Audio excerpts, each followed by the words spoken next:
Your risk of breast cancer is linearly associated with the length of time that you're on hormonal birth control. The more years you're on hormonal birth control, the higher your risk is of getting breast cancer. If you have breast cancer, know someone that does. If it runs in your family, or perhaps you know someone that has already been through breast cancer treatment, this episode is one to save and certainly listen to. Breast cancer affects everyone, not just the person who has it. Because if we don't have it, we most likely know or will know someone that does. It is not something to take lightly, and sadly, there's a bunch of misinformation out there regarding treatment and detection.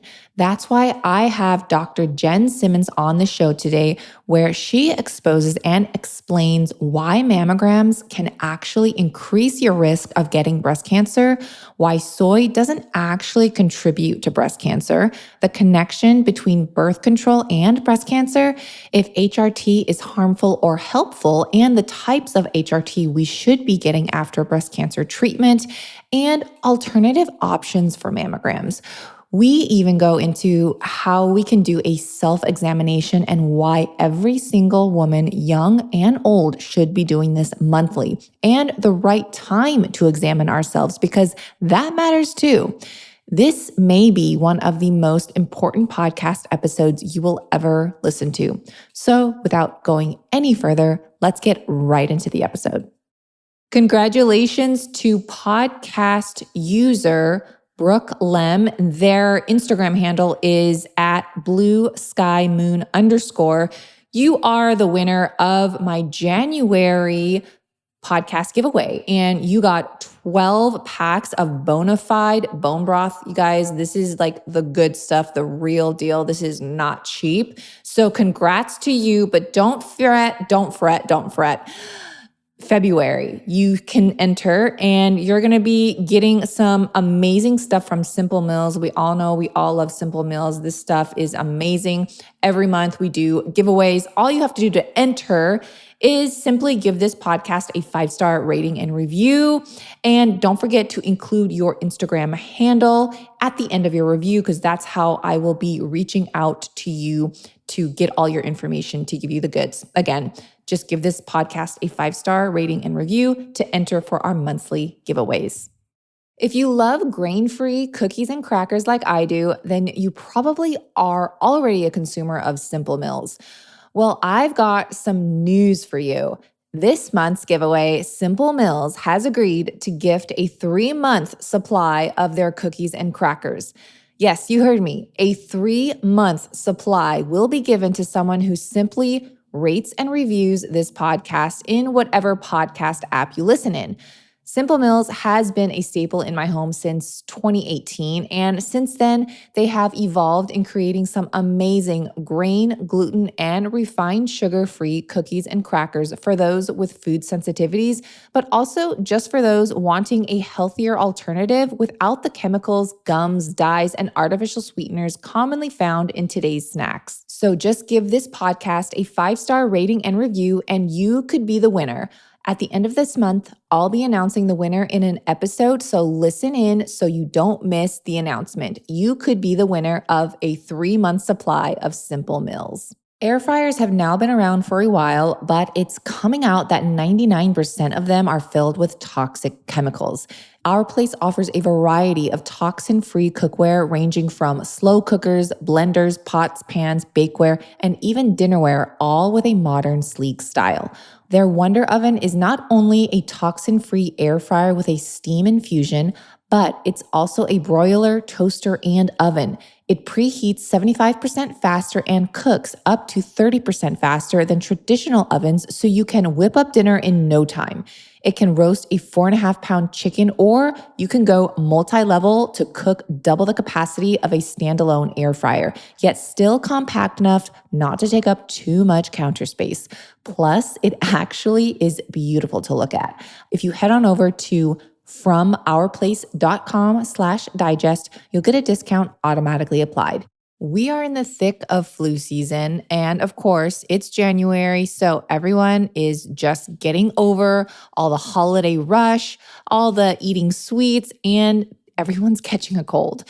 So I don't have a secret method. I wish I did. But one of my favorite arsenals to keep my immunity in its topmost best shape possible is Manuka honey. Manuka honey contains a special antibacterial compound called MGO, and the higher the MGO concentration in the honey, the stronger its antibacterial effect. So obviously, you want the highest MGO possible.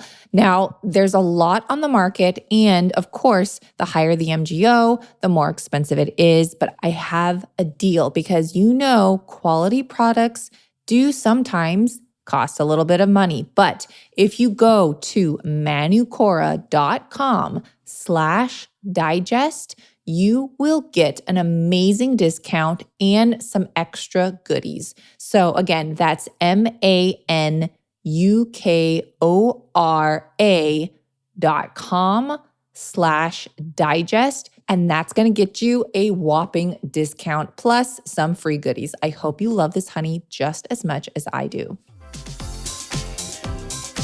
This is going to be one of the most listened to episodes. I can already tell just by what we have planned to discuss today. And this is such a hot topic, breast cancer. I don't take it lightly. So many are affected, whether it's you personally or someone that has experienced this. You still are affected by the people you know. And I think my guest today is Dr. Jenn Simmons. And I'm so happy to have you on the show. Thank you for being here. I'm delighted to be here. And what you said is just so true. Even though the statistic says that 1 in 7 women over her lifetime will get breast cancer, the truth is that everyone is affected by breast cancer. Because if it's not you, it's going to be your mother or your daughter or your sister or your friend or your neighbor or your teacher or your colleague, or you're going to be touched by it without question. And so I think it behooves all of us to understand about breast cancer, to know about breast cancer, and to know not only how to prevent it, how to support yourself, but then also how to support your loved one. And I really think, not to be, self-promoting, but I wrote my book, The Smart Woman's Guide to Breast Cancer, for 2 reasons. The first is because I think that when a woman gets a breast cancer diagnosis, she is not given the opportunity to make informed decisions. She is so scared. She is so terrified. And she is like pushed onto this roller coaster of surgery and chemo and radiation and anti-hormonal treatments. And never is she told about not only the short-term complications, but the long-term complications and implications of doing those treatments. And she's so scared that she just agrees, and she doesn't know why. And she doesn't know what is coming and what's going to happen. So I wrote the book in order to give people an opportunity to make an informed decision. But I also wrote the book as an opportunity to build your health, because never anywhere in the conventional medical paradigm are we taught how to build our health, but also the opportunity to prevent a diagnosis or to prevent a recurrence. Because the truth is that treatment plans are out there. They're a dime a dozen. Everyone who gets a diagnosis gets a treatment plan.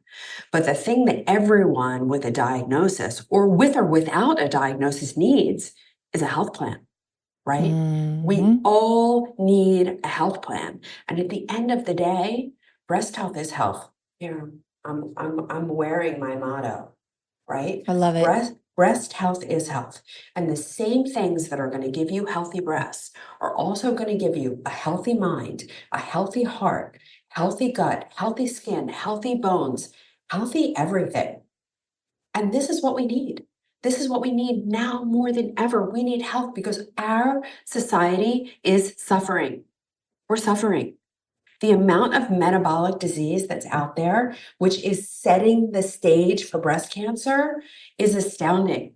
I just presented at this conference called A4M, the American Academy of Anti-Aging Medicine, and I presented on metabolic disease.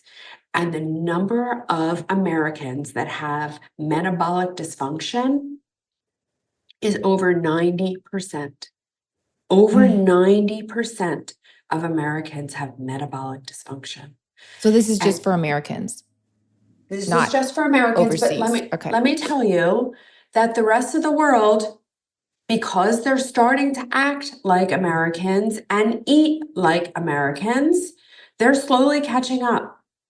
And obesity around the world in places that have become Americanized, who have adopted our food system, they are seeing the dysfunction too. For the first time in their history, because they're now acting like Americans and eating like Americans. And it's a problem. Dr. Jenn, I have so many questions for you, and I know my listeners do too. And I feel like we've already just dove into the deep end, and I love it. So first of all, I have some rapid fire yes or no questions, and you can only answer yes or no just to pique my listeners' interest, and then we can dive into it later on as well. But there's only 4 here, so are you ready? I'm ready. Okay. Are mammograms causing cancer? Yes. Okay. But yes. Can I just give a caveat to that? Or do you want me to hold it for later? Go for it. They are not the only thing that is causing breast cancer. And I am not saying that everyone who has breast cancer got it from getting a mammogram. But if you're asking me, do mammograms cause breast cancer? The answer is definitively yes. Okay. Well, here's a follow-up question. If you get a mammogram, are you guaranteed to get breast cancer? No. No. I don't want to put that fear in people either of if you're going to get a mammogram, then it's Of course. And one mammogram is not causing breast cancer, but women don't get one mammogram, right? And over their lifetime, they get 40 or 50 or 60. And does that cause breast cancer? Yes. And the more mammograms you have in your life, does your breast cancer risk go up with the number of mammograms you have? Yes. Because radiation is additive. And the more radiation you have, the more damage you're going to get to the tissues of the breast. So without question, one mammogram is not going to cause cancer, but no one is having one mammogram. The thing that just bugs the crap out of me is that I get from my insurance, right? I get these text messages and these emails oh, it's time for your mammogram. Oh, you haven't, whatever. It's time for another one. It's time for another. And I'm thinking, do they know what they're doing? I always have a conspiracy theorist mindset. And I'm do they want me to get cancer so that now I have to pay them to get cancer treatment? All of these things. And maybe I'm going far off the deep end, but I'm are they trying to just make us sicker and sicker? But that's another topic for another day. But I love the conspiracy theory route. So if you want to take that turn, I'll take that turn. We could dive down. Yeah, I'm all good with that. All right. I mean, I haven't even gotten to the next question, but is breast cancer becoming more relevant in teenagers? So I don't want, again, is this the yes, no part? The yes or no. This is the yes and. Okay. Or a yes, but I don't know what you want to say. It is still extremely, exceedingly rare. But are we seeing breast cancer in teenagers now when we never, ever did before? Yes. Okay. But it's still exceedingly, exceptionally rare. So I don't want everyone freaking out that they're getting breast cancer. And there's lots of good news and lots of good hope here. So hang around. I don't want this. I don't want this podcast to be all doom and gloom here. Yeah, there's hope here. This is not doom and gloom. There's a lot of hope here. But you have to be educated and know where the landmines are. So I want to show you where the landmines are so that you can avoid them and like get to the end where you win. Yes, knowledge is power. And some, Yeah. I get bashed all the time, like, oh, you're fear mongering. And I'm just like, no, it's being informed. You can't make an informed decision if you're not informed. Yes. Hello? Yes. This is exactly why I wrote my book, because we're asking these people to make these decisions that will literally change the rest of their lives without giving them the information to properly make that decision. It's wrong. It's unethical. It's unethical. Oh my gosh, we are so vibing right now. I can't even, okay, one more question and then I want to like dive in. But does the underwire bra myth actually cause breast cancer? Because they say, if you wear an underwire bra, like that contributes and all these things. And I'm just curious. Okay, so the bra is not causing breast cancer, but a lack of circulation and flow will contribute. It is one of the factors that contribute to a breast cancer diagnosis, but the bra itself is not doing it. Okay. Right? Okay. It's not as direct a relationship as smoking causes lung cancer, right? Like there's no arguing that smoking causes lung cancer. So, however, a bra does not cause breast cancer. Now, breast cancer is caused by toxic overload in the breast, right? So breast cancer is a normal response to an abnormal environment. There are a number of things that are causing this environmental shift in the breast. As it turns out, we store our toxins in fat cells. This is a protective mechanism. This is how the body protects itself from toxins that are in the bloodstream. So we pull them out of the bloodstream, store them in fat cells to keep them away from our essential organs and prevent damage. It happens that the breast is an area, even if you have dense breast, even if you have a lot of glandular tissue as compared to fat tissue in the breast, that's what it means to have dense breast. Just you have mostly glandular tissue and just a little bit of fat.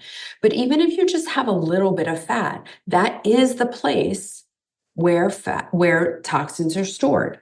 So the breast is a vestibule to store toxins.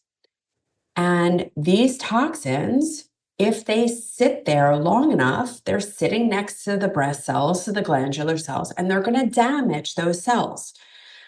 Breast cancer is the intersection between cellular damage, DNA damage, and a failure of the immune system to either repair or remove that cell. And the reason that our immune system is failing is because we're living in this crazy, toxic world with crazy schedules, and our immune system is in charge of so much. And if your immune system is exhausted, it is not going to be able to do its job. And so this is what's happening. And we have so many toxins that we are encountering now that were unheard of before. And the volume at which we are in contact with them is unheard of. We are not living on our grandmother's earth. We're not living on our mother's earth. And the earth that we're living on right now is infinitely more toxic.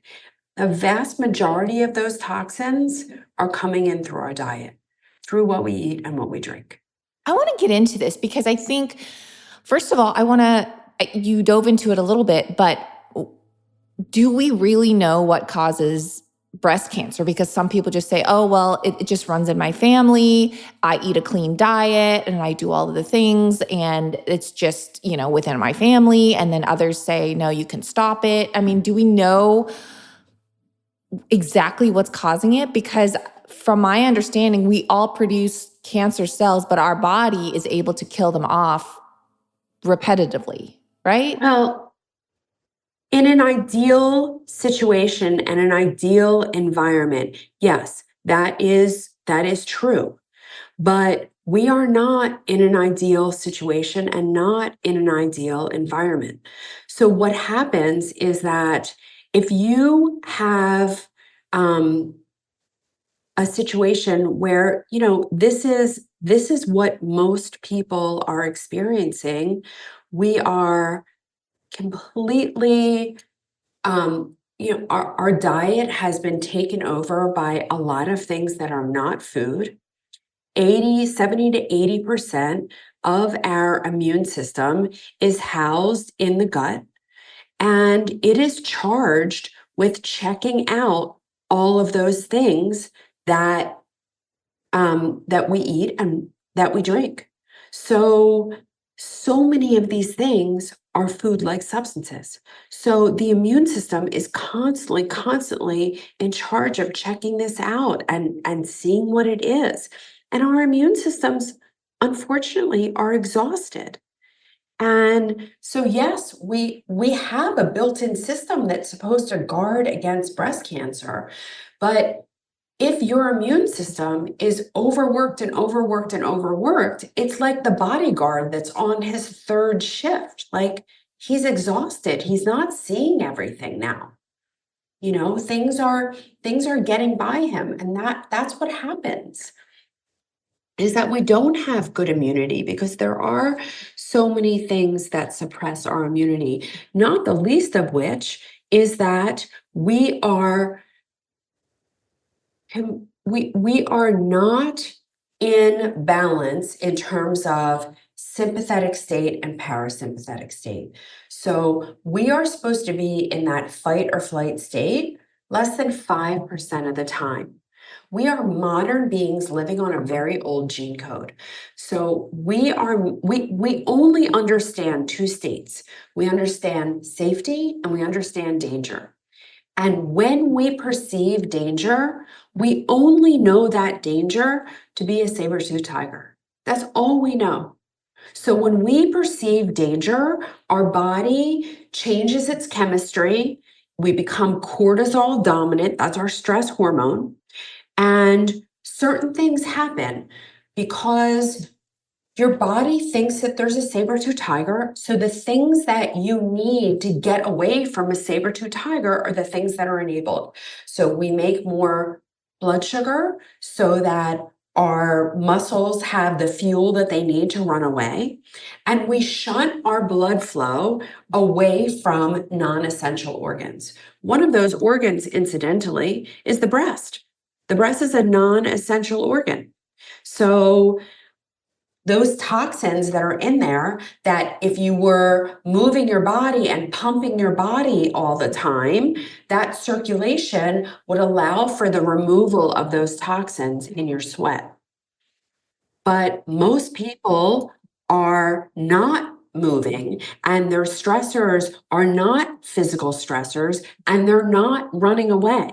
And we are spending a majority of our time, at least 50% of our time, in this cortisol dominant state because we have traffic and deadlines and difficult relationships and real life stressors that are not the kind of stressors that we're supposed to have, the kind of stressors that our bodies know what to do with and how to handle. So one of the things that happens when we're in this cortisol dominant state and we're in it 50% of the time is that our immune system gets turned off.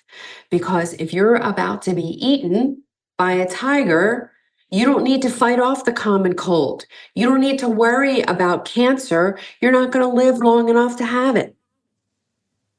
Right. So your body is just constantly in a fight and flight state. And so are you saying that stress is the number one cause because stress actually causes all these other issues? I'm saying that stress is a huge contributor, that it's multifactorial, but breast cancer is multifactorial. So breast cancer is caused by stress and chronic inflammation from your diet, consumption of processed foods, sedentary lifestyle, over-exercise, right? The person who is a marathon runner, an endurance athlete, we're not meant to run away from a saber-tooth tiger for 3 hours or 3 weeks or 3 months or 3 years. We're meant to run away for 3 minutes or get eaten, right? So over-exercise is a problem. Radiation is a problem. Yes, from repeated mammograms, but also x-rays in childhood, radiation in childhood to treat other cancers. From chronic diseases like obesity and diabetes and thyroid disease, celiac disease. I've had 3 people in the last year who the first indication that they had celiac disease was their breast cancer diagnosis.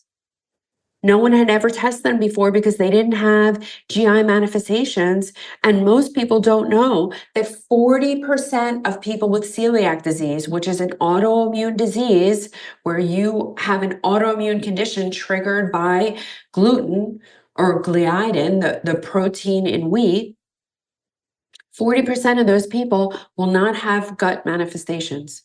And, other gut inflammatory conditions like inflammatory bowel disease, MS, chronic infections from virus and fungus and mold. So many people are living in mold, don't know, working in mold, don't know. And it's causing these chronic inflammatory states. Heavy metals from our drinking water, from dental amalgams, from food, from cosmetics, chemical exposures. Plastics are everywhere. Pesticides, herbicides, fungicides, preservatives in your food, chronic antibiotic use. This is a huge one. Well, and it kind of goes back to stress because even eating a poor diet puts stress on your body. It does. It puts stress on your whole digestive system. Yes. And so, yeah, eating crappy food can contribute to so many different things. But in the end of the day, it's putting stress on your body to try and Yes. rid all those toxins. Yes, absolutely. You had mentioned too that because the breast is just mostly fat and that's where a lot of the toxins are stored, right? That's why, that's the main reason of where cancer would go or gravitate per se. Being devil's advocate here, how come we're not seeing, because our butt, right?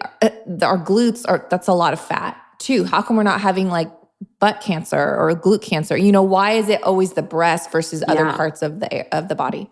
Because the fat in the breast is sitting next to glandular tissue. So the breast is constantly remodeling and turning over those cells.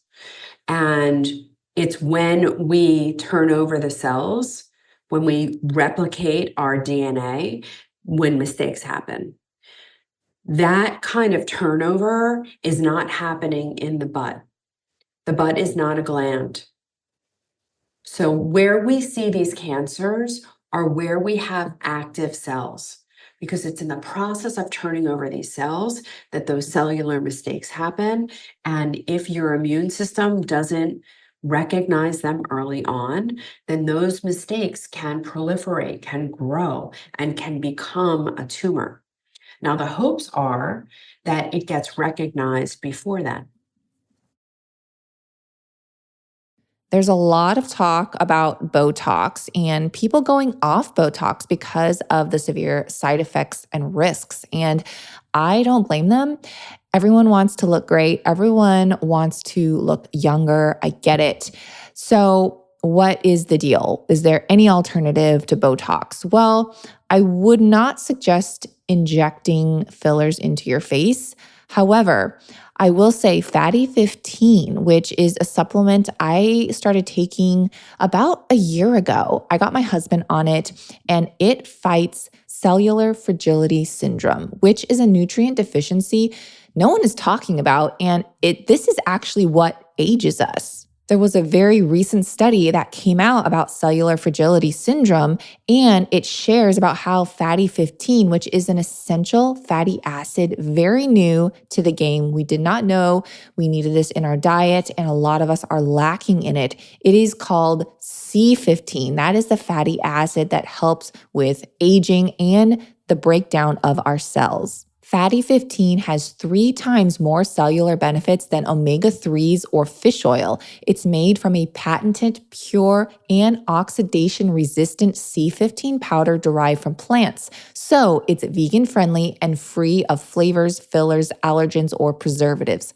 C15 is the only ingredient in Fatty 15, which is how it should be. No fillers whatsoever. If you're at all curious, I would definitely check out Fatty 15.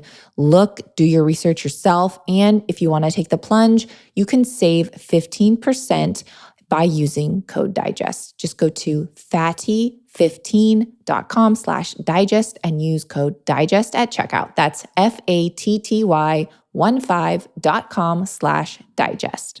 It is 2025, and in January, I know everyone is on a health kick and looking for better options, looking to revamp their lifestyle, as I feel we all should be all year long. But particularly in January, I know everyone is looking and diving deep into basically all things wellness. And I don't typically say go all in because I think that can be a little bit harsh and you can't really stick to your regimen. However, adding a supplement like beef organs can truly change the game, can lift your mood, can give you more energy, and give you the vitamins that you probably are lacking, as we all probably are. Approximately 92% of Americans are nutrient deficient, and nearly 50% are deficient in vitamin B12 specifically, which can lead to issues like anemia, vascular disease, stroke, autoimmune conditions, fatigue, and even dementia. Thankfully, organ meats are some of the most nutrient-dense foods in the world and can help with these deficiencies. But of course, we all don't want to eat organ meats all the time, and taking a supplement that comes from quality sources is key. That's why I love Equip Foods Organ Complex. This is a blend of grass-fed heart, kidney, and spleen that's dehydrated and put into a capsule form to easily be consumed with any meal or simply a glass of water. Just 3 simple ingredients and absolutely no fillers, no flow agents, and no additional ingredients are added. Equip Foods also has liver capsules if you're particularly interested in upping your iron. Grass-fed organs are rich in vitamin A, B12, coenzyme Q10, heme iron, and selenium. These nutrients provide a multitude of benefits to immunity and vitality. And if you're not sure about them, but kind of want to take the purchase, Equip Foods has a 30-day money-back guarantee. So if you aren't thrilled with your order, just let them know and they'll refund you without any questions asked. You really have nothing to lose and all the health to gain. If you go to equipfoods.com/digest and use code DIGEST, you will get a whopping 20% off your entire order. Again, go to equipfoods.com/digest and use code DIGEST. That's equipfoods.com/digest and use code DIGEST for 20% off. Well, can we talk about detection? Let's talk about what we can do at home aside from these mammograms and how to know how to check ourselves, and then what we're doing wrong when it comes to detection. Yeah. So what you're talking about now is screening. And I want to talk about screening because I think that's really important. But what you started to talk about was prevention. And you started to talk about what you can do at home, because that is where health happens. Health does not happen in a doctor's office, doesn't happen in a hospital, doesn't happen in any kind of treatment arena. Health happens at home, and it happens with the stuff that you do every day. So what you eat, what you drink, how you move, how you sleep, how you think, how you set up your environment around you, and whether or not you have solid relationships and living life purpose, right? These are all the things that we think about in terms of prevention. We think about the things that we put together to create the chemistry of joy rather than the chemistry of stress. Right? So all of those things become extremely important in terms of prevention. Now, screening is really important because you can do everything seemingly right and something bad can still happen, right? There is no one thing, no group of things that's ever going to guarantee that you don't get a breast cancer diagnosis, and also life happens. Also, when you're doing all the right things, you can have someone else around you get sick, and that takes a tremendous toll on you. Also, you can be doing all the right things and go through a divorce or a job loss or a move or something that's really, really stressful. You can be doing all the right things and not know that the food that you're eating is not what you thought it was, kind of thing. So, in terms of screening, this is what I recommend. First of all, I think that every single woman needs to be examining her breasts. Everyone, young, old, everyone in between. You should start early so that you know what your breasts feel like and so that you are accustomed to examining your breasts. Really, really important.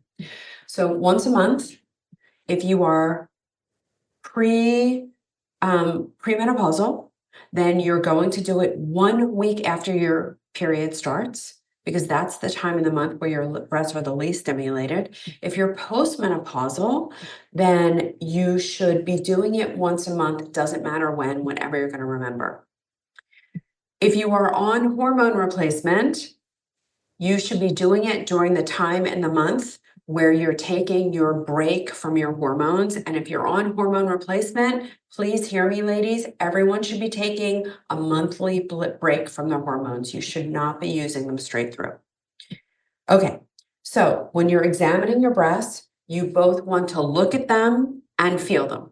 So you're going to look and stand in front of a mirror. You're going to stand with your arms over your head. You're going to stand with your arms down by your side. You're going to stand with your arms out on your hips and side to side. Oh, I just kicked my microphone. Sorry about that. And so you're going to look for color, shape, look for any dimpling. That's what we're looking for when we look at the breasts. Then you're going to feel your breasts. If you are large breasted, you're going to have to do this lying down because you need to take gravity out of the picture. If you're small breasted like I am, you can do it standing up. You should always put something on your hand like lotion or oil or powder or anything to take friction out. If you're in the shower, you can use soap, whatever. You're going to put your arm up like this and take the fingertips of your opposite hand, and you're just going to start from the outside, go in towards the nipple, and just go around your breast radially, and you're looking for a bump in the road. So just smoothly guiding your fingertips across your breast tissue from the outside to in until you get to your nipple. And if you're going to feel something, it's going to feel like a bump in the road. Okay, I have a question because I've felt lumps and bumps in my breasts, and I have asked, doctors and things, and they're like, "Oh no, it's just like fibroids, or it's just like you have lumpy tissues or something like that." Every single woman thinks her breasts are lumpy, and for the most part they are, in that that's just how the tissue gets divided up. But that what you need to know is what you feel like when you're normal so that you can recognize a change. So just get to know your lumps, own your lumps, right? This is what my breasts feel like. The key is to knowing and being familiar. And no doctor, no matter how good they are going to ever know you better than you know yourself. My friend Sachin Patel, Dr. Sachin Patel, says the patient is the doctor of the future. And that is so true. That is not to say that you have to be solely responsible for your health, but just know that you need to learn to trust your intuition, and no one is ever going to know you better than you know yourself. So that's the first part of screening, is that you need to do a self breast examination every single month. Oh, I have a question about the self breast examination though. Should there be any pain? No. Okay. Now, assuming that you're doing it during the right time, a lot of people get tenderness around the time of their cycle. So that's why I tell you to wait a week until a week after, when everything is the calmest it's going to be during the month. But the flip side of that is that there are some people that have pretty tender breasts. I want to tell you that's not normal. It's not normal to be tender. So if you are, there's probably something going on that's not exactly right. And you shouldn't assume that that's your normal, and work with a hormone literate provider to get to the bottom of that, because there shouldn't be pain, there should never be pain, and there shouldn't really be tenderness. So if there's tenderness, I don't think there's anything inherently wrong with your breast. That's more of a global issue. That's more of an issue of chronic inflammation, of hormone imbalance. But if you have pain, pain is usually from something that develops rapidly and pulls on our stretch receptors.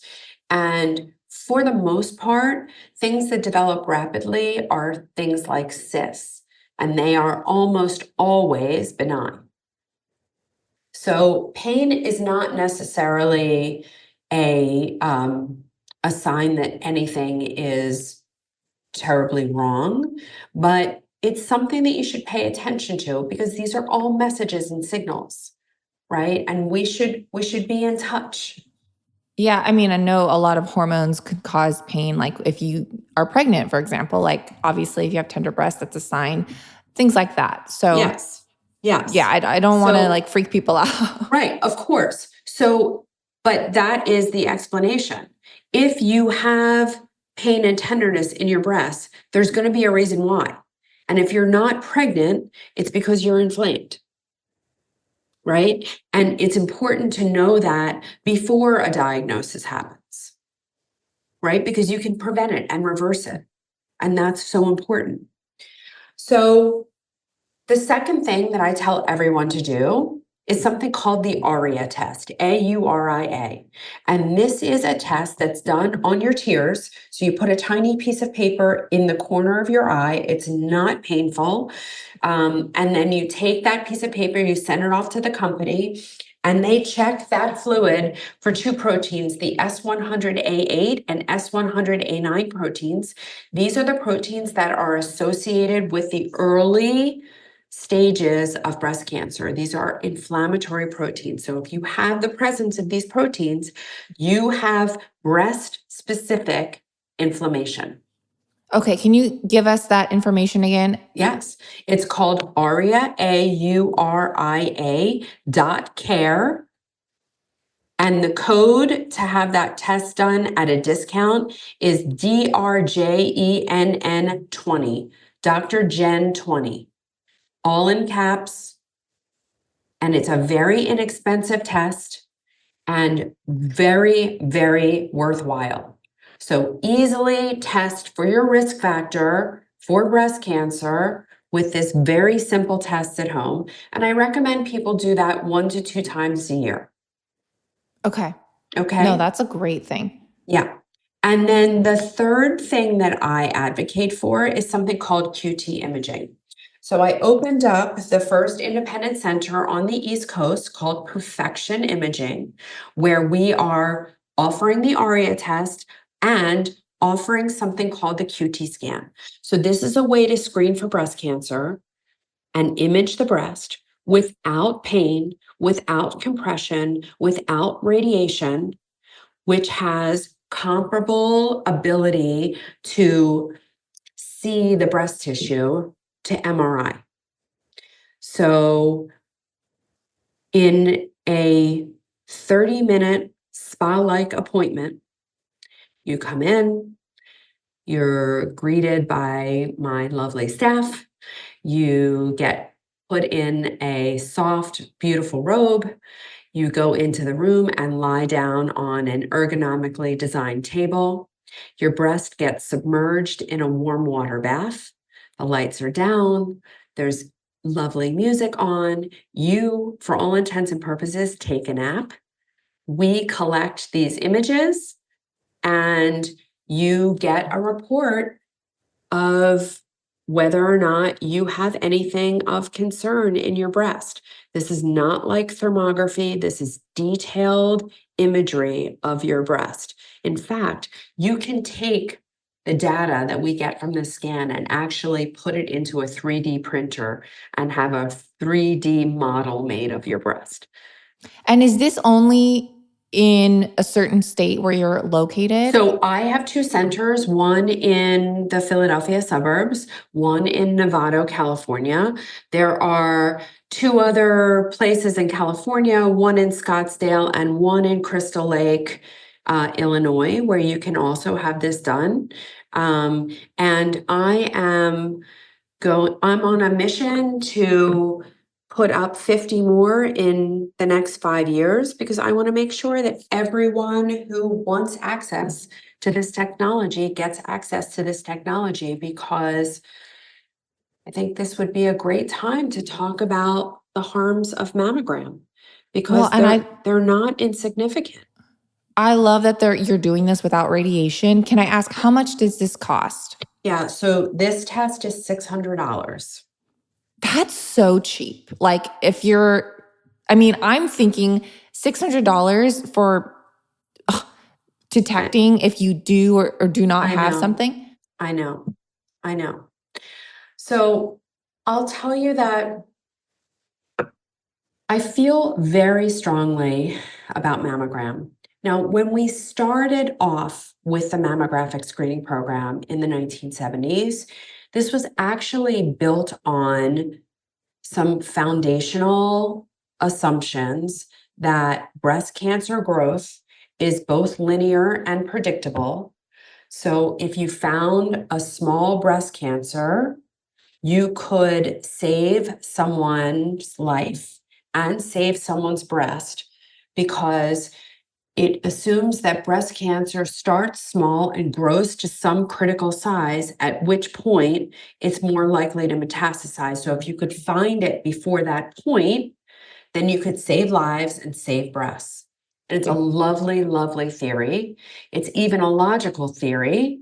It's just simply not true. Breast cancer is what it is from the very beginning. So if it's going to be an aggressive process, it's going to be an aggressive process from the very beginning. And it doesn't matter if you find it small. A small aggressive cancer is still aggressive. And conversely, there are some breast cancers that would never even become clinically relevant, would never develop into a mass, would never spread anywhere, would never affect you and your lifetime, and everything in between. And so when we use mammogram for screening, all we do is identify the ones that are either non-aggressive or anywhere from, minimally aggressive. But the aggressive cancers are not only not being picked up by mammogram, but they're not at all helped by mammogram. They're not at all changed by mammogram. So what I mean by that is, no matter how many mammograms we do every year, the same exact number of women die of breast cancer every year. We are not impacting the bottom line. No matter how many mammograms we do every year, the same exact number of women present with aggressive disease, present with late disease. We are not changing that. And that is the only thing that matters. The only thing that matters is survival. And screening with mammogram is not impacting survival. Now let's talk about why we know that. We have seen very, very large population studies. The Canadian Breast Cancer Screening Study, 90,000 women. We looked specifically at young women aged 40 to 59, because that is the population that we are recommending screening for, and yet we have no evidence that it helps them. So 90,000 women aged 40 to 59, 45,000 screened, 45,000 did not. The same exact number of women die of breast cancer in both groups. the same exact number. The only difference in the population of women that screened, there were 20 to 30%, 22 exactly, 22% more breast cancers diagnosed in the women that screen, which means that we are over-diagnosing women with breast cancer. Over-diagnosing. Did they have the same treatment? Did they go through treatment? Yes. And they all had the same treatment and they all had the results were the same same. treatment and all had the same access to treatment. But in the population of women that screened, we are diagnosing 22% more breast cancers. Now, if treatment for breast cancer were benign, that would be one thing. But treatment for breast cancer is not benign. And those women did not need to be treated. And yet we took them because they had a finding on a mammogram, because they had subclinical disease. We took them and we treated them for breast cancer with surgery, with radiation, with chemotherapy, with anti-hormonal therapy. And what happens when we do this? Women after breast cancer treatment, this is the title of my next book, The Forgotten Woman. Women after breast cancer treatment are told that they should be grateful to be alive. And don't get me wrong, they are grateful, but it's hard to feel grateful when you have brain fog and dizziness and anxiety and depression. You feel deformed, you look deformed, you've gained weight, your weight has redistributed around your middle, you feel unattractive, your joints hurt, your bones hurt, you have palpitations, you have no libido, sex is unwanted and painful, you're having frequent yeast infections, urinary tract infections, you've become incontinent of urine, your hair is dry, your skin is dry, everything is dry. It's hard to feel grateful when all of this is happening. And yet, this is how we're leaving most women who have had breast cancer treatment. Now, I am not saying that breast cancer isn't a horrible disease. It is. I am not saying that people don't die of breast cancer. They do. But by using mammogram, which is a very unsophisticated tool, we are doing two things. First of all, we are causing some of these breast cancers, literally causing some of these breast cancers. And the second thing is that we are causing a lot of women to get a breast cancer diagnosis that they do not need to have, because their breast cancer would have never become clinical disease. Never. And we're doing it under the guise of we're saving women's lives. But that's not true. The same number of women every year are dying of breast cancer. So we're not saving women's lives. Now, if we were not saving lives, but we were saving breasts, that would matter, right? That would make a difference. Because I'll tell you that when you do a mastectomy on someone, those scars run so deep. And you can never, ever, ever prepare a woman for a mastectomy. You can't, no matter what you say. There will never come a day for the rest of her life that she will not be defined by that breast cancer. Because every single time she looks down, she will remember that she does not have a breast, right? So if we were saving people from mastectomy with mammogram, that would be something. But it's actually quite the converse. And since we started to screen with mammogram, and it's only getting worse, the mastectomy rate has gone up, and it's up by 20% because of fear, because of the fear around breast cancer, the fear around recurrence, a complete lack of understanding that mastectomy has no survival advantage. And the doctors don't spend the time. They don't spend the time. That was one of my questions, Dr. Jenn, was do mastectomies, do they actually prevent you from getting breast cancer or reoccurring breast cancer? So they may lower the chance that you're going to have an in-breast recurrence, but there is no survival advantage. And that is actually the only thing that matters. So if you keep your breast, you do run the risk of having another cancer in that breast in your lifetime, but it doesn't change survival. And when it doesn't change survival, you have to have a really good reason why, because the impact of a mastectomy on a woman is tremendous. Well, yeah. I mean, I don't know if you know this about me, but I had breast implants and then I got them removed. I had them for almost 10 years. I got them removed in 2019, I believe. And when I got them removed, my chest was completely flat. I mean, it was like, there was nothing and there was no need for me to wear a bra. Anyways, things have definitely changed. Fat has redistributed there. But it was very shocking. Like when I looked at myself and I was like, I'm bored. And I mean, that leads me to my next question. There's a lot of people with breast implants. Should they be concerned? Does that increase their risk of getting breast cancer, or is that just not even part of the equation? So it doesn't necessarily increase your risk of breast cancer, but I do think it does increase your risk of chronic disease. So indirectly, it certainly is a foreign body. It certainly does create inflammation in the body. And I personally don't think that they're a good idea. And there are a lot of people that have been triggered into very, very serious chronic illness from their implants. And for my part of it, I mean, breast implant illness is very, very real.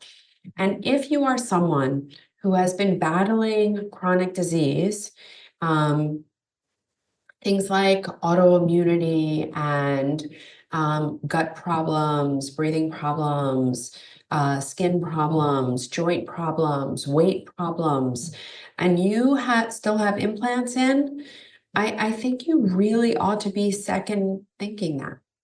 Oh, that's a huge reason And why I got mine out. yeah, yeah, it's very, very hard to heal when you have a foreign body inside of you that is like constantly annoying you.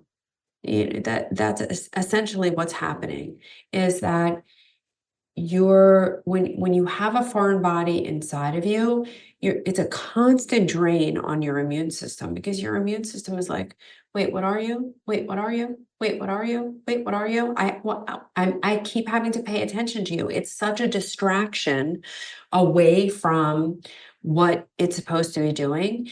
And it's actually it's easy to understand how this could trigger autoimmunity, because eventually you're going to start to overreact. Yeah, your body's attacking itself.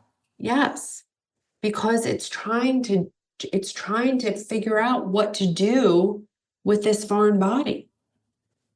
Dr. Jenn, I kind of want to go back a little bit and backtrack, because when you were talking about the different, I want to make sure that I'm clear and my listeners are clear.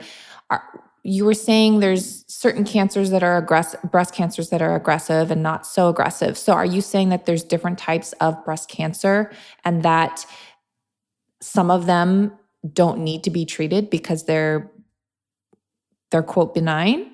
Or did I just completely get that wrong? I'm not going to call them benign, because they certainly look like cancer under the microscope. But I think that we are missing a huge opportunity with a lot of women with microscopic disease, right? So they have disease that can be seen when you magnify it up. They have disease that can be seen under a microscope, but they don't have a mass in the breast. They don't have anything that necessarily needs to be treated. So they right? don't need to be treated, but they're being treated anyways and Yes. getting chemo. Some of them. So I think that when we have people with microscopic disease, I think that they should be given an opportunity to have a systemic evaluation and see, where can we improve their diet? How can we improve their lifestyle? How can we give them a health plan and allow them to create a more nurturing environment and see what happens. See if these changes regress. See if they even need to be treated, because a lot of them won't. And let me just give you a little perspective, because we are overdiagnosing 20 to 30% of breast cancers every year. So in 2024, we will diagnose 300,000 breast cancers. 300,000. I am not talking about DCIS, that's ductal carcinoma in situ. That, if we add that in, now we're talking about 400,000. But let's go back to the invasive cancers. If 20 to 30% of them are being overdiagnosed and 20 to 30% of them don't need to be treated, we are talking about 60 to 90,000 women every year being unnecessarily treated for breast cancer and developing all of those symptoms that I talked about before, all of those menopausal symptoms, because that's essentially what happens is they get thrown into menopause and then not given the opportunity for hormone replacement afterwards.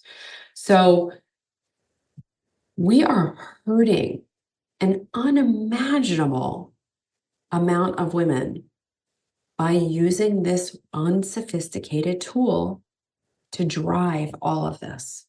If we allowed for something like the QT scan instead to dictate who does and doesn't get treated, we could avoid so much pain and hardship. So the one thing that the QT scan does that all the other things don't is it has volumetric measuring. And so if we see something on the QT scan, we can then, in 60 days, bring someone back, rescan them, remeasure, and determine a doubling time. So we know that cancers have a doubling time of 100 days or less. And we know that things that either aren't cancer or aren't important have a greater doubling time. So this is a way to determine who needs treatment and who does not. Because if you don't have a lesion that's growing, if you don't have a lesion that's progressing, if you don't have a lesion that you can feel, this is someone we should be taking the opportunity to educate them, to provide them with the tools to create a healthy environment and create an environment that is going to foster breast health rather than breast disease. So with your scan, with your clinics, you can determine if the breast cancer, if you find something, first of all, then you can determine, is this aggressive? Does it need chemo? Does it need treatment? Or can we provide this individual with alternative methods and routes because it's not an aggressive cancer? Is that what you're saying? So, not exactly. Please know that this does not substitute for a biopsy. It never substitutes for a biopsy. And if you have clinical disease, in that, if you have a lump that can be felt, if you have any symptom related to your cancer, that should be treated. That cancer should be treated without question. What I'm talking about right now are all of these microscopic cancers that cannot be felt, that were only detected because people screened with the mammogram. And these are people that don't have a lump in their breast, don't have a mass in their breast.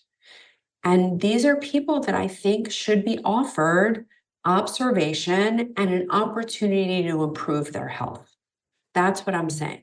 If you have a lump in your breast, if you have some change in your breast, skin dimpling, nipple discharge, any new symptom of your breast, that should get a conventional workup, get whatever studies your doctor wants to do, have a biopsy, and get treated. 100%, if you have symptoms, get treated. I am talking about the asymptomatic person, the screening population. This is the healthy woman who has no reason to believe that anything's wrong with her breast, right? But we're doing this with mammogram all the time. We're taking these screening populations, totally asymptomatic. We're finding these little microscopic things, and we're committing these women to treatment for breast cancer. They don't need it. Right. So you're talking about people that don't even feel a lump in their breast. They're like, I'm fine, but they're still getting these mammograms just because. Mhm. Yeah. Yeah. Yeah. And the more mammograms you have in your lifetime, the higher your risk is of getting breast cancer. So just know that.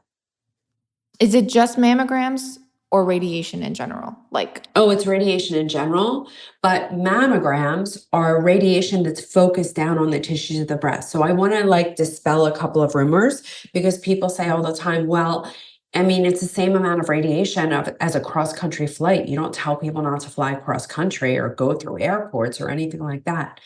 There is a world of difference between the scattered radiation that you get on an airplane or when you walk through the airport, and the focused, coned down radiation that you get to the compressed tissues of the breast during a mammogram.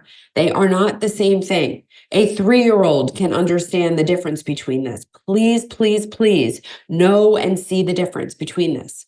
There is a big blue ocean of difference between scattered radiation and focused radiation on the compressed tissues of the breast. The focused radiation is far more damaging. okay. No, I'm glad you made that distinction. I'm thinking too, is there any link with IVF and breast cancer? Yes, but it's not the IVF, it's the need for the IVF. So at Mm, every stage along the way where we see dysfunction, if we don't acknowledge that dysfunction, get to the root of that dysfunction, it's just going to move on to the next stage of dysfunction. So you have the teenager with really painful periods or some menstrual abnormality, and you put her on birth control pills, right? Because that's going to mansplain the problem, right? And then that same person gets to her late 20s and 30s and has problems with fertility. And we do the same thing. We force a pregnancy on them. We take over their hormones and take control, and we force a pregnancy on them. And then that same person gets to their 40s and is in my office with breast cancer and doesn't understand why. Because the problem started 20 years ago.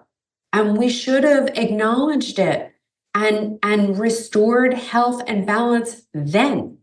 Because it's not normal to have menstrual abnormalities, and we should not be overruling it with hormonal birth control. That's the wrong thing to do. And you're just setting the stage for infertility, and you're setting the stage for breast cancer. okay. Yeah, that was my next question, is just hormonal birth control, but I think you answered all of that. Yes, absolutely. And your risk of breast cancer is linearly associated with the length of time that you're on hormonal birth control. The more years you're on hormonal birth control, the higher your risk is of getting breast cancer. Wow. Now, is this not the same as HRT? It's not the same as HRT. So, with regard to HRT, we are supporting women after they have, sometimes in the perimenopausal period and after their periods have stopped. And there's a lot of good reason to do that. Now, I want to be clear that when I talk about HRT, what I am really referring to is BHRT, which is bioidentical hormone replacement, because I don't believe in they're all synthetic. So I don't want to pretend that one is natural and one is synthetic. They're all synthetic. But bioidentical means it's the same hormone that you have in your body, whereas the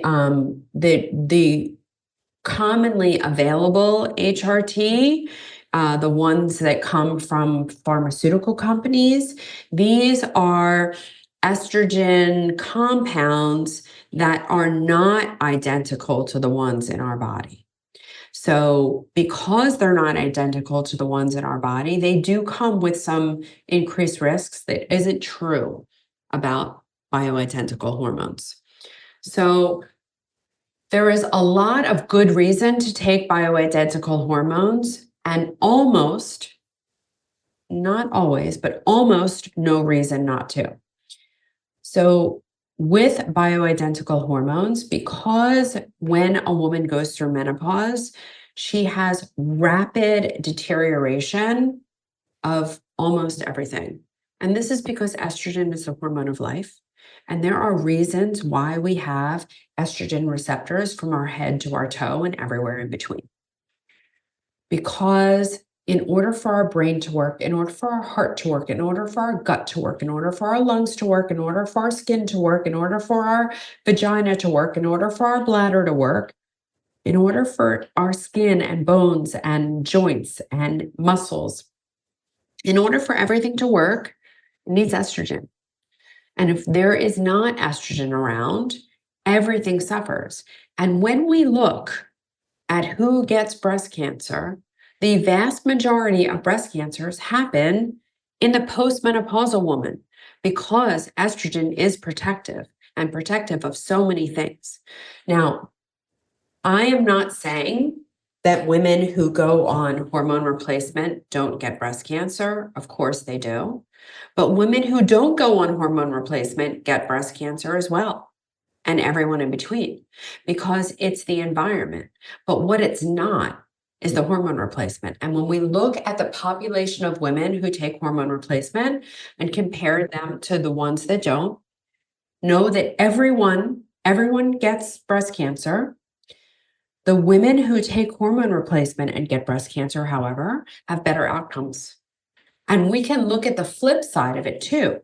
We can look at the women who get breast cancer and those who do take hormone replacement afterwards and those who don't. And the ones that get breast cancer and take hormone replacement afterwards do not have an increased risk of recurrence and have better outcomes. They have less all-cause mortality. I had an HRT specialist on my podcast like a month or two ago. She was just sharing how, there's the myth of the breast cancer and HRT and the studies. And she said it was not the HRT, but the route that you were taking it, like orally versus transdermal and things like that. Yes.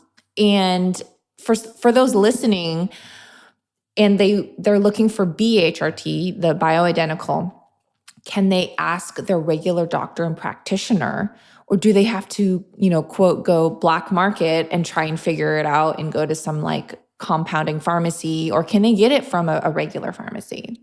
So I think that the number of hormone literate conventional physicians is increasing. I don't think we're there yet. Most people rely on their gynecologist for hormone information. And what we have to remember is that gynecologists are not hormone experts. Gynecologists are surgeons. Let's call them surgeons. And so most of them don't know how to properly do hormone replacement. And there is a correct way to do it, because you should not be ever giving oral estrogen, ever be giving oral testosterone. There are some hormones that you can replace orally. You can use progesterone orally. You can use DHEA orally. But most of the time, we should be talking about topicals or injections. So we should never be talking about those troches, those lozenges that you put under your tongue. And we shouldn't be talking about doing pellets, because pellets are overdosing people, and we don't want to do that. So there are hormone literate physicians out there who are giving proper product and instructing people on how to do it properly and checking levels, monitoring levels. I mean, this is all very important. And if you are working with someone who is not monitoring your levels, they're doing the wrong thing. But I think I'm probably pretty unique in being the only, if not one of the only people in the country who are safely providing hormone replacement to the breast cancer population. Yeah, yeah, I know it's very frowned upon if you've had breast cancer that they're like, no, we're not going to give it to you. Yeah, so that's just ignorance and fear. And you had mentioned in your upcoming book, you said it's called The Forgotten Woman. Hmm. I think that's super important to pay attention to those women, because I think a lot of people just think, oh, she had breast cancer, she went through chemo or she went through treatment, she doesn't have it anymore, good for her, send her off her way. Well, she's still experiencing, who knows, lifelong things that she's struggling with and needs help with. They can't just be like, oh, bye. Like, she still needs support. So I love that you're coming out with another book. Yeah. Well, and that's what's happening is I call it the quiet after the storm, where someone goes through breast cancer treatment, and breast cancer treatment, from the time that you're diagnosed till the time that you get through treatment, it's such a busy, noisy time. You've tons of appointments, you're undergoing treatment, you're here, you're there.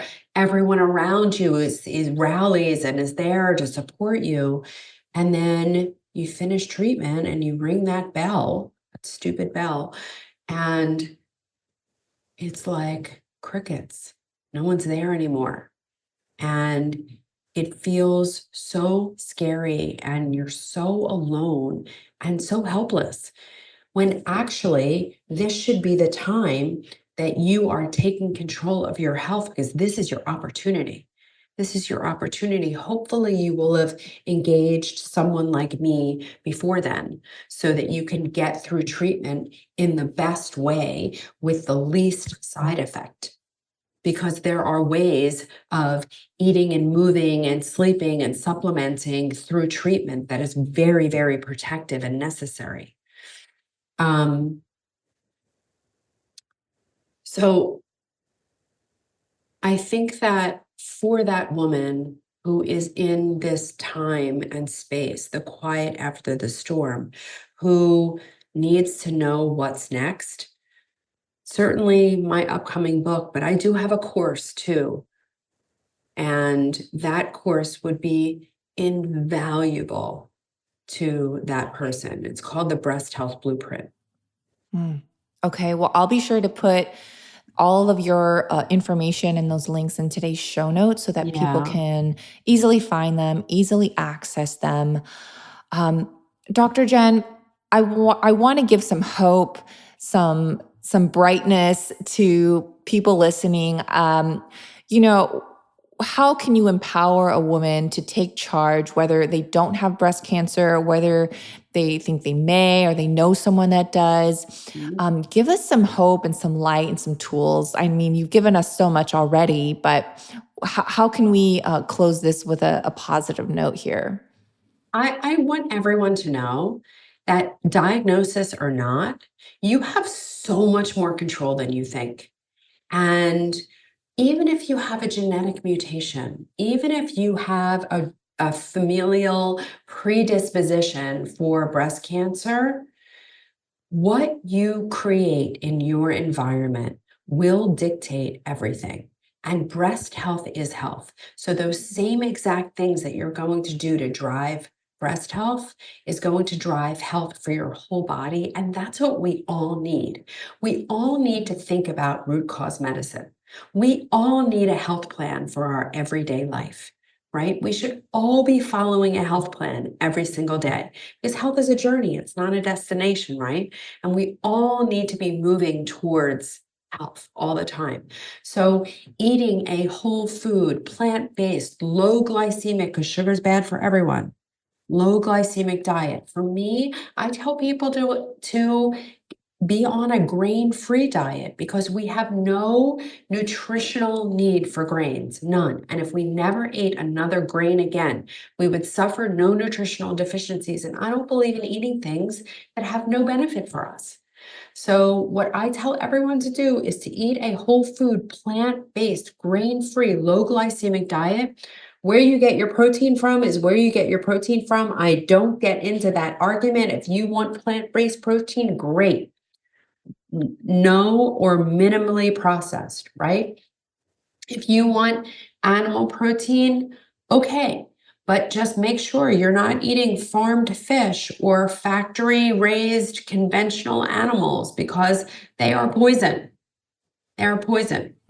Dr. Jenn, I have a question though about Okay. soy. I feel like we were just about to close, but this just came up. Soybeans, soy protein, that's huge. They say it causes breast cancer. What are your thoughts? No. I mean, William Lee, no one speaks better about this than Dr. William Lee. And William Lee has looked at all of the study, all of the data. And in fact, the populations of women that eat the most soy have the least incidence of breast cancer. But even if you look at the most high risk population, right? These are the women who have already had breast cancer. And you compare them to a low or no soy diet or a high soy diet, the women on the high soy diet have less recurrences and better overall survival. All right. Then why? Why is this? Because people need easy, simplistic explanations in order to get through their day. So it is a very easy, simplistic explanation because about 2/3 of breast cancers will have something called, they'll be estrogen or progesterone positive. They'll be hormone positive breast cancers. And what that means is that those cancer cells have estrogen and progesterone receptors on their surface when we look at them under a microscope. Incidentally, normal breast cells have estrogen and progesterone receptors on their surface. It's a variation of normal. We are supposed to have estrogen and progesterone receptors on our surface. So they took that understanding to mean that estrogen causes breast cancer. It's simply not true. It's ridiculous. In any event, the phytoestrogens, the plant estrogens that are found in soy, first of all, these are very weak estrogens, about 10 to 100 times weaker than estradiol, which is our active form of estrogen. And we have a number of estrogen receptors. So we have estrogen alpha receptors and estrogen beta receptors. The alpha receptors are the receptors that when you attach an estrogen molecule to that, it tells the cell to grow and reproduce. So that is a pro-growth, I don't want to say pro-cancerous, but definitely a pro-growth pathway. The beta receptors are the ones that tell the cells to calm down, to go away, right? The soy molecule, the phytoestrogens in soy, they attach to the beta receptors. They're actually protective against breast cancer. But it's this ignorance that allows for this narrative to continue. And unfortunately, most doctors are quite ignorant in the area of food, in the area of breast physiology, in the area of biochemistry, because it's something that they learned their first year of medical school, and then they were told to forget it for the purposes of feeding this, here's the conspiracy theory, feeding this pharmaceutical company guided paradigm. So most of our education as doctors is literally created by the pharmaceutical industry. I think that's something that everyone should know because that's really important. Yes. All the curriculum created by the pharmaceuticals. Yes. And if you don't know, the doctors, correct me if I'm wrong, but I believe they only get 10 hours of nutrition in their whole med school. Is that true? We had 15 at my medical school. Okay. We had 15 in our 15 first year. hours. 15 hours.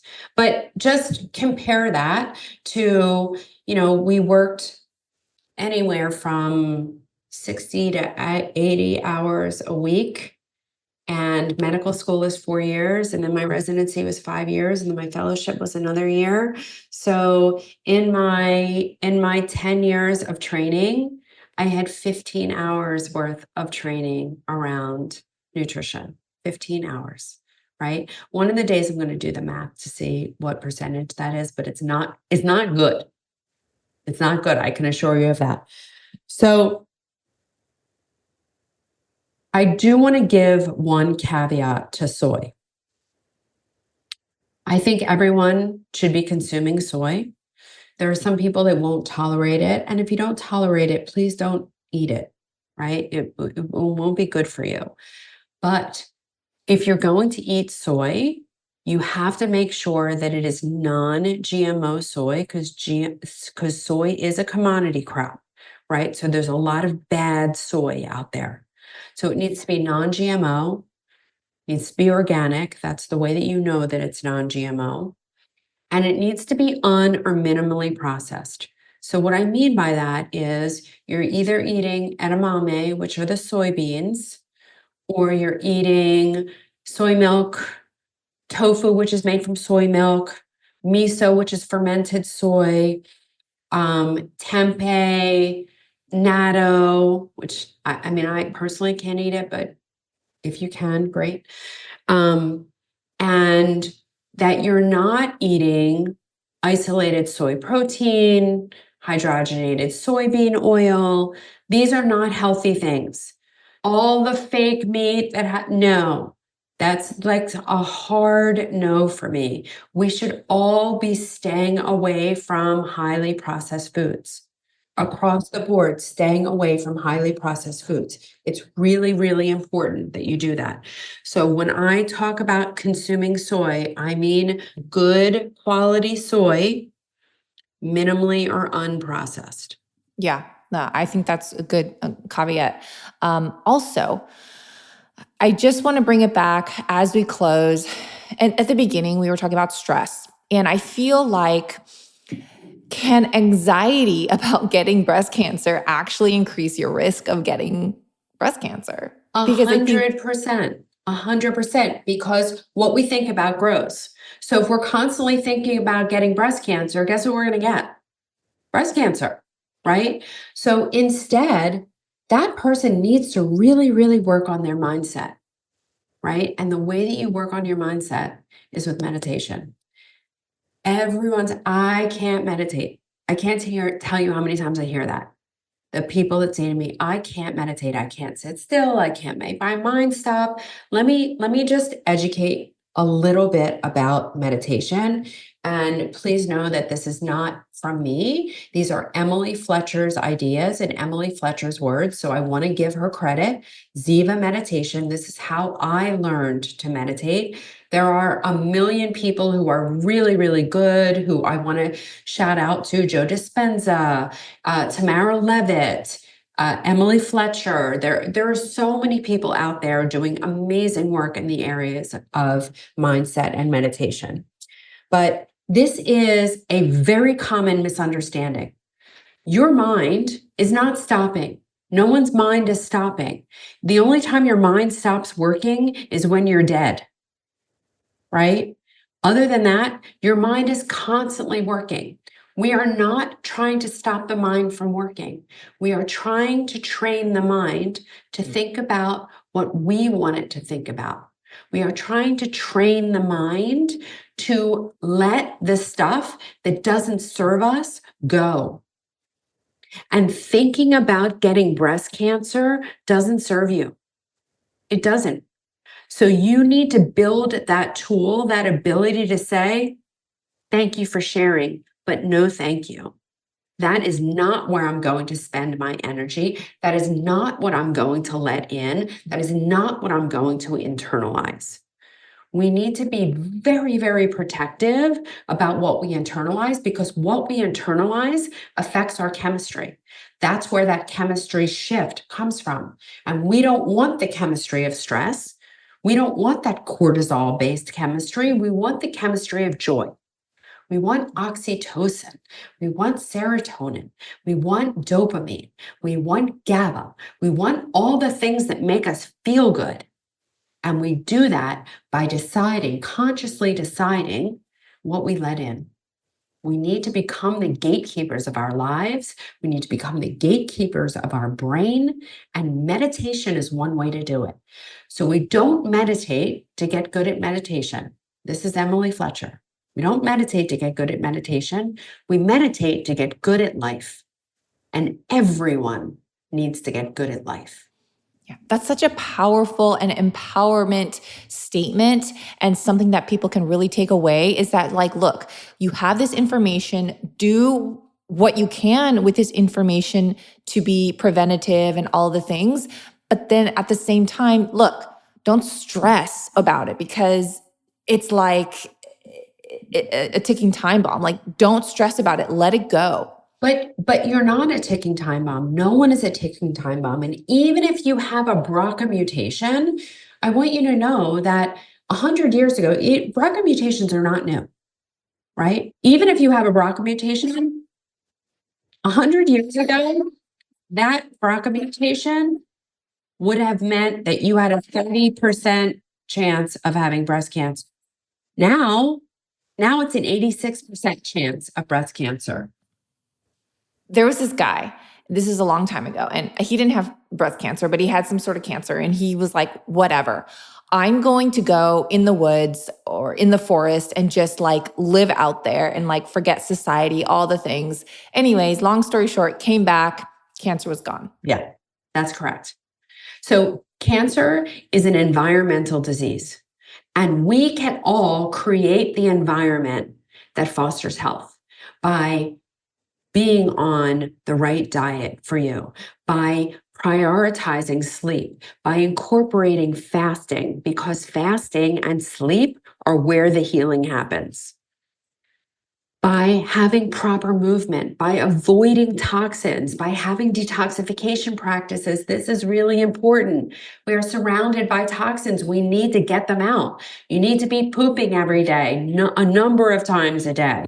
You need to be sweating every day and getting those toxins out. You need to be drinking good, clean water. You need to manage the stressors. Decide what comes in, decide what you're going to allow to affect you, and make sure it's the good things that you allow in. Doing mindset work. Supplementation does end up being important because we can't get everything we want from our diet anymore. And in optimizing your environment and living a connected, purpose-driven life. We were all put on this earth by God with a unique purpose. And my purpose is my purpose, and your purpose is yours. I'm not looking to say, wow, what Bethany is doing is so amazing. Why aren't I doing that? Because that's your journey and that's your purpose. And it's amazing. And I have mine. And everyone's purpose is unique, because that's why God put us all here, because we need each other. And everyone has their unique purpose, and everyone has something to fulfill on this earth. And when you're doing that, it's amazing. And when you're not doing that, sometimes you get reminders that you're off your track. And this is a way to come back on. Dang, Dr. Jenn, I just want you to speak for like another 2 hours here. But where can people find you if they want to follow you on social, go to your website, all of the things? Absolutely. So on social media, it's really easy. I'm at Dr. Jenn Simmons, and my Jen has 2 N's. My website, if you are dealing with a breast cancer diagnosis, or you know someone dealing with a breast cancer diagnosis, please come find me at realhealthmd.com. If you have not gotten a copy of my book yet, The Smart Woman's Guide to Breast Cancer, this is available on Amazon, and it will change your life, I promise. I have my own podcast. It's called Keeping Abreast with Dr. Jenn. We release a new episode every Monday, and you can find that wherever you find your podcasts. And then finally, if you are looking for a scan, perfectionimaging.com, and perfection is spelled with a QT in the center. Don't forget, my plan for screening for everyone is that you are examining your breasts.